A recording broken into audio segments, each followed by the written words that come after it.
Hello, I'm Peter Quintana, and welcome to Season 6 of Finding Your North Star, the HGKC podcast series where we talk to business owners and leaders about what keeps them awake and what drives them.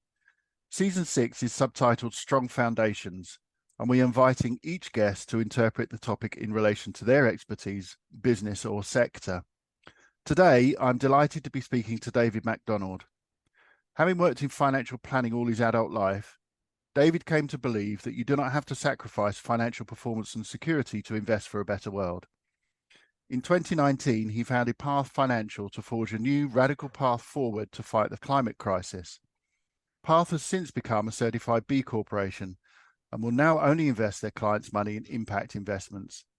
David's inspiration in life has come from fearless innovators and disruptors such as Nelson Mandela, and his greatest business inspiration came from his friend and mentor Mike Wilson, who set up St. James's Place. So welcome, David.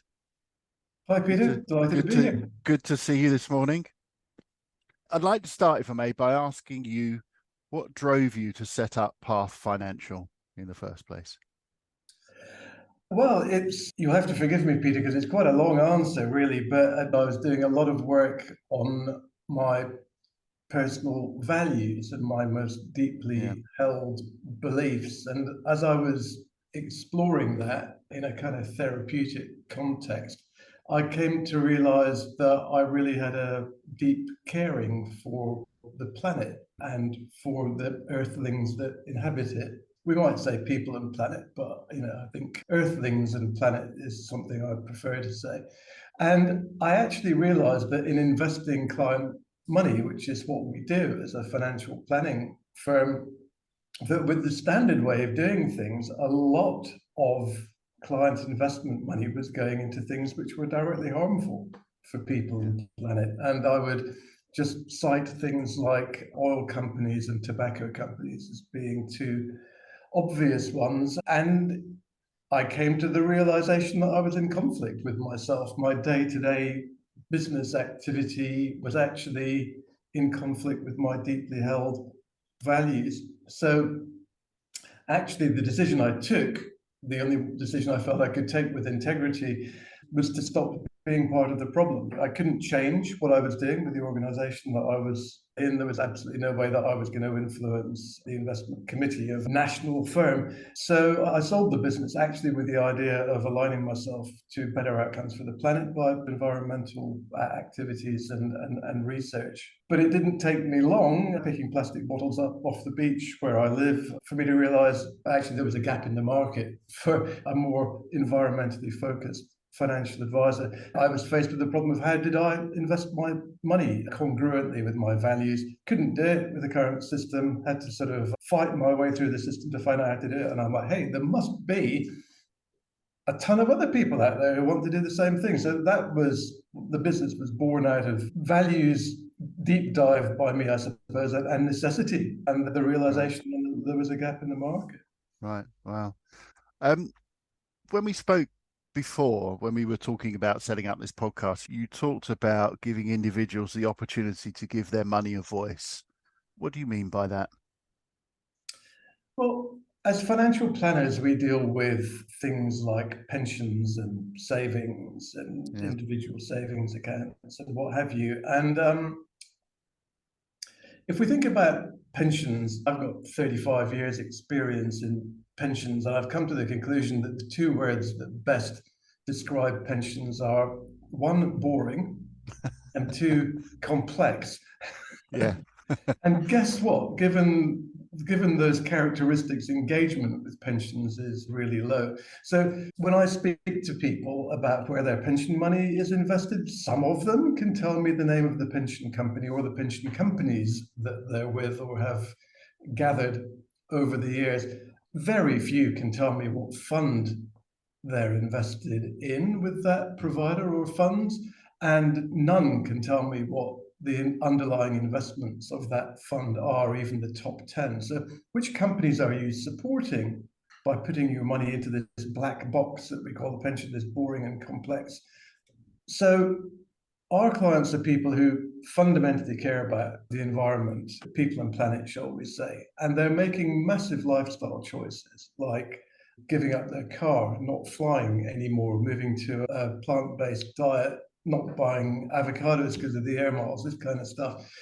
But actually, by far and away, the biggest influence they could have would be moving their money from high carbon investments into renewable energy, if you will. But they don't know about it. And if they did know about it, they could make a difference. And more than that, the more money that goes into investments like that, the more that it influences the fund management industry to move in that direction and to move towards what I might call a more caring capitalism. So, first of all, people need to understand that their money can have a voice, and then understanding they can do something about it to give it a voice. And thus, a few pounds of client money, if enough people do that, it turns into trillions of pounds worth of influence. Absolutely. I was reading one of your recent impact reports on your website early this morning, and you say in there in your founder's note that research has shown that this sort of action can have 21 times more impact than all other personal carbon saving activities combined. That's a pretty substantial number, isn't it? Well, it's huge, and who would have thought it? While you're busy spending 1 minute less in the shower or fixing the washer on your tap that you're told is going to make such a massive environmental difference, or even much, much more fundamental lifestyle changes like not flying anymore, for example, which many people are doing. But all of that gets dwarfed by the money. And, when you think about it, what is a lifetime's pension saving is probably the second biggest financial purchase you're ever going to make after your house, if not the biggest financial purchase you're ever going to make. If you're going to get a big enough retirement pot to have the retirement that you'd like to have, it's a big number, right? And that's invested across a huge number of companies, all of which you're supporting. They've all got an impact, be it good, bad, or indifferent. Oh, and that's my statistic, by the way. That comes from Make My Money Matter, who did some research with Aviva. And for viewers that don't know, Make My Money Matter, they're a campaigning organization which is trying to bring this pensions and savings issue much more into consciousness. Yeah, interesting. You've said, and we've just mentioned, you only invest your clients' money in impact investments now. How do you measure your impact? Well, it's one of the problems that we've got as an industry, actually. And you say now that the business was set up to only do impact investment. So that has been the case from the get-go. There was probably a time when the universe of possible funds wasn't big enough to be able to adequately invest an entire client portfolio on what we would call positive impact.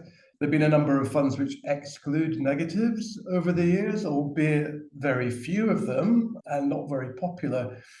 But funds which try and seek out the positive rather than just avoid the negative are only now available to construct an adequate portfolio from. So we're on the adoption curve. We're probably still at the innovator / very early adopter stage. So the data is not great. The measurement is difficult, but you could look at the United Nations Sustainable Development Goals and look at whether your investment fund aligns to that. Some clearly wouldn't, with seriously negative outcomes for planet. Others, such as renewable energy, clearly would. So that can be used as a yardstick. And actually, you can get a shrewd idea of the sort of carbon footprint of an investment as well. So again, talking about investors giving a voice, the more money that's in this, the more granular and the more rigorous measurement will have to become, and the more visible it will be, and the more commonly used of a yardstick it will be. So from the fund's perspective, we're making progress. If it's me personally and the firm, we try to minimize our carbon footprint in every way we can. Virtually all meetings are by Zoom, for example. We don't really do business travel. We're a certified B Corp. We upcycle our furniture, all that type of stuff. So we try to walk the walk. Yeah. I was going to ask you about B Corp. How long ago did you get your B Corp certification? I'm going to say it's just over a year or so. It's just a recognized standard. I think if your business is predicated on positive environmental, social, and governance metrics, it would probably be a bit weird if you couldn't achieve B Corp status. Yeah, you would have thought so. I have read, however, that there are some companies that have got B Corp that on the face of it, you might be surprised have done that. There's been quite a lot of talk about greenwashing. How do you combat that? I mean, I'm not suggesting that that's what you're doing at all, but how do you combat that kind of line from people when you're talking to your prospects or clients? Well, look, I mean, it's difficult. I mean, first of all, B Corp is the gold standard. So certainly to get it requires a certain degree of application and rigor and authenticity. I would say, I mean, let's name names. Brewdog was one which had B Corp certification, came under a lot of criticism and actually had it removed. So they've got work to do to get it back, I guess.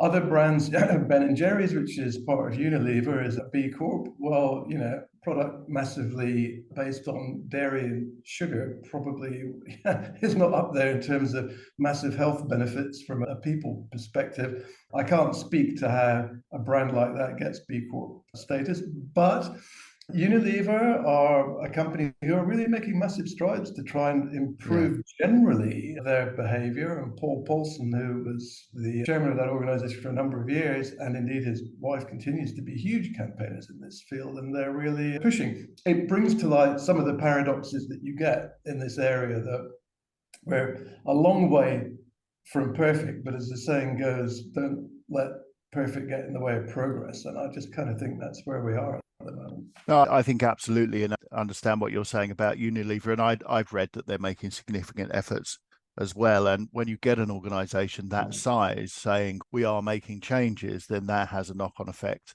across the other corporations as well, doesn't it? Or if Unilever are doing it, we should be following. Yeah, but you're right, greenwashing is an issue. And just a couple of weeks ago in the press, we had the devastating, no, shocking news that actually the FIFA World Cup Qatar 2022 was not, after all, carbon neutral as they claimed it to be. What really? The football tournament where all the matches took place in the desert in air-conditioned stadiums where 2 million people flew to the event. The claimed carbon offsets, shock horror, didn't make it carbon neutral. Well, is that, and apparently you have tailpipe emissions if you go to Shell and put petrol in your car. Who knew? According to their advertising, you would have thought that you were actually improving the environment by filling up with their petrol. It doesn't help when you get patently, I mean, greenwash is the polite word, the one that comes to mind is probably BS at best. It's fraudulent, it's horrible. And people are getting called out, of course, as knowledge improves in this area, and complaints are made, and quite right. Yeah, quite right. I wanted to ask, you're at the vanguard in the financial services sector, and particularly the financial advisory and wealth management sector. What effect do you think the path has had on your sector? Well, it's very hard to say when you're on the inside. I think we get quite a lot of comment in the trade press, and I think because we were the first financial advisor that committed fully to impact investment, and we've taken a risk in being a pioneer. I mean, who was to say there was anybody out there as a client? And I think that's been one of the worries of the financial advisory community. The narrative goes that capitalism red in tooth and claw, the net sum game of in order for me to win, you have to lose. School of capitalism should provide profit regardless of the cost is a narrative that a lot of financial advisors have bought into. And anything that looks like it moves away from the flexibility of doing something with optimized returns must look like then, therefore, it trends towards something which might minimize returns. And the other end of the spectrum, you might say, the absolute opposite to capitalism, red in tooth and claw, might be philanthropy, where you don't even worry about the return of the money, let alone a return on the money. So the concern has been that the minute you step up that spectrum of capital towards philanthropy, logically you must be giving up investment returns. I think the data is in now, with the exception of 2022, which was a glitch year for many reasons. The positive impact is certainly no worse than traditional investment, and possibly better than. Certainly, taking a long-term view, it's unlikely that oil is the emerging technology that someone's going to make a fortune from. I think it's more likely that that's going to be found from an emerging renewable or something like that. So I think we've just shown the advisory community that, yeah, you can operate like this and make money and have happy clients, and actually, much more importantly, live a life of purpose and congruity and authenticity, which is something as a basic human need is really important. Yeah. And staff love that. Our customers love that, and I love it. So what's not to like about that? No, absolutely. As you said, you are very purpose driven as a business, and you have this clear focus on giving back to people, or earthlings, I should say, and the planet. But you mentioned there that your staff love what you're doing. What are the secondary benefits for your business itself of the way that you've chosen to do this?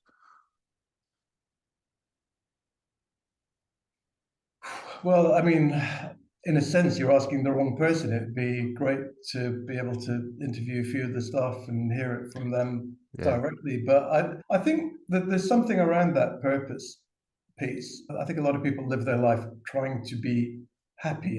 I don't think you can actually set out to achieve that as such. I think happiness, or contentment, if you will, comes through a sense of meaning and purpose with your Yes. life. And I think Yes. it's overall coming to work and doing a good job and delivering some deliverables. I mean, hooray and well done you. But if there's some real purpose or passion, especially if it's aligned to your own personal values, then it makes the time at work seem that much more important, because it is. And that's really helpful. So, yes, it engenders loyalty, team spirit, application, people going the extra mile because it's important for whatever reason, and to be in a community of like-minded individuals as clients, and all of the job functions that we've got here just feels joined up and nice, and gets reflected in better outcomes all round, not just for customers, but for our team as well. The individual employees.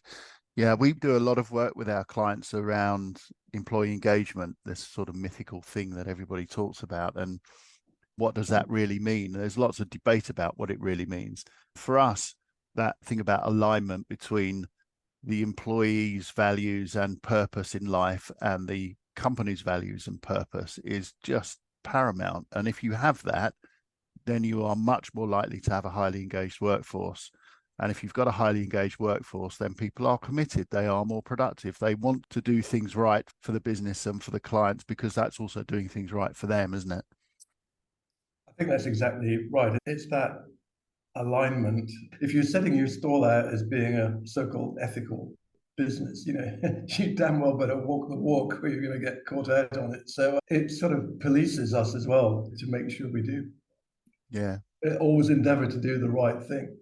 Yeah, because also if you've got highly engaged employees, they are going to be willing to come to you and say, I've seen what's going on over here and it's not aligned anymore. What's going on? And call you out or call other people out within your organization. There's that high level of trust and honesty as well, isn't there? Absolutely. Yeah. So it keeps us safe as well, I would say, from that Yes. exactly the self-policing aspect. And yes, if something is done which is debatable, shall we say, then it gets debated. Yes, absolutely. Okay, we could probably talk for quite a long time around the detail, but I'd like to ask you how you see your market evolving in the future. And as I say, you've been a vanguard. You were the first to choose to invest only in impact-only investments. Are there people following you now? Do you see some of the bigger organizations beginning to think about how they might change? How's the financial services sector evolving, do you think? Or how will it evolve? Well, I think it's becoming the new normal. When I had the idea of setting up the business, which is 5 and some years ago now, it was before Attenborough started talking about pensions. I think it was even before Greta started her school strike movement. And nobody had really heard of impact investment, and nobody was much familiar with the United Nations Sustainable Development Goals, or the No. SDGs, as we call them. Environmental, social, and governance factors, ES and G, weren't widely spoken about. Well, it's hard for me to see because I'm in the middle of it, but I think that there is a familiarity with the SDGs now. I think the ESG framework has become much more talked about in financial services. The number of funds which are rebadging or trying to align with something which can claim to be ESG at some level has increased massively. I mean, that's back to greenwash and what I call the 50 shades of green question. Yes. Because they're very subjective, all of these measures. Where actually do you sit? How authentic is it? Are you deep green, light green, what have you? But look, it's definitely changing. And I think if ESG has become more or less accepted and normal, then I think the logical progression is that it moves to impact. Mm. I think for long-term investments like pensions, they need to be aligned to better long-term outcomes for people or planet, or there's just no point in even saving for the future. So in a kind of human existential way, it's almost vital that we do. Otherwise, we're on a very difficult path to some sort of anarchistic selfishness. So to my mind, it's almost inevitable that we have to move that way, notwithstanding that I think that positive investment returns will follow solutions rather than problems, ultimately, if money is to be used to solve some of the issues that we've got. So back to the adoption curve, I think we're moving into the early majority phase. I do think it will become absolutely normal. And when I speak to what we're described as a sort of Gen Z cohort, it's almost like baked in for them that they're just not going to do an investment unless you have got some credible, positive aspects to it. So if that's the new zeitgeist that comes up as the younger generations inherit and build businesses and what have you, if that value system persists, I think there's an inevitability to the outcome. Yeah, it's hard to see that not persisting, really, isn't it? The current generation coming into work has a very different view about the way work should be, the way capitalism should be, and the people and planet and ESG is, as you say, baked into them, whereas it, when you and I started out, perhaps wasn't.